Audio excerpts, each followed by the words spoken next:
Item ಯಾವುದೇ ಇರಲಿ try ಮಾಡಿ ಆಚಿ ಚಿಕನ್ ಮಸಾಲಾ. ಆಚಿ ಚಿಕನ್ ಮಸಾಲಾ.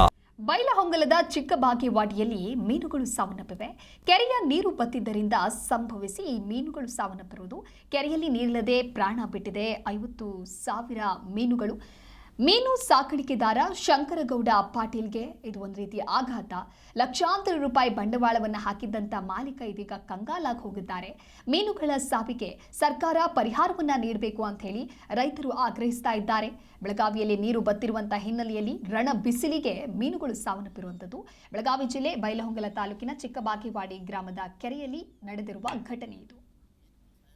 ಕಾರಣ ಅಂತಂದ್ರಿ ಹಿಂಗೆಲ್ಲ ಕಡಿಮೆ ಆಗಿ ಬಿಸಿಲಿನ ತಾಪದಿಂದ ನಮ್ಮ ಮೀನುಗಳು ಸತ್ತಾವ್ರಿ. ಸಾಯ್ಲಿಕ್ಕೆ ಕಾರಣ ಅಂತಂತಂದ್ರ ಇದು ಬಿಸಿಲಿನ ತಾಪದಿಂದ ಸತ್ತಾವ್ರಿ ಅವ. ಆ ಸಾಯ್ಲಿಕ್ಕೆ ಒಂದು ಲೆಕ್ಕ ಏನೈತ್ರಿ, ನಾವು ಲಕ್ಷ ಗಂಟ್ಲೆ ಖರ್ಚು ಮಾಡಿ ನಾವು ಮೀನುಗಳೆಲ್ಲ ಬಿಟ್ಟವ್ರಿ.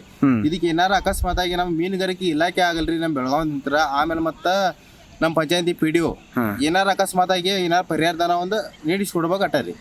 ಅಲ್ಲಿ ಎಷ್ಟು ಮೀನ ಬಿಟ್ಟಿದ್ರಿ ಈಗ? ಮಿನಿಮಮ್ ಅಂತಂದ್ರೆ ಒಂದು 1.5 ಲಕ್ಷ 2 ಲಕ್ಷ ರೂಪಾಯಿ ನಾವು ಮೀನ ಬಿಟ್ಟಿದ್ವಿ ರೀ. ನಮ್ದು ಇದ ದಂಧೆಗೆ ಆಗಿತ್ತು ರೀ. ಆದ್ರೆ ನಮ್ಮ ದೋಸ್ತುಗಳು ಸಲುವಾಗಿ ಅದ್ರ ಸಲುವಾಗಿ ನಾವು ಒಂದು ಲೆಕ್ಕತಿ ಒಂದು ಮಾತು ಏನು ಹೇಳ್ಬೇಕಂತಂದ್ರೆ, ಏನಾರ ಪರಿಹಾರಧನ ಅಂತಂತಂದ್ರೆ ನಮ್ಮ PDO ಆಗಲಿ ನಮ್ಮ ಮೀನುಗಾರಿಕೆ ಇಲಾಖೆ ಬೆಳಗಾವಿ ನಿಂತರ ರೀ ಏನಾರ ನೀಡಿಸ್ಕೊಟ್ರೆ ಸಾಕ್ರಿ.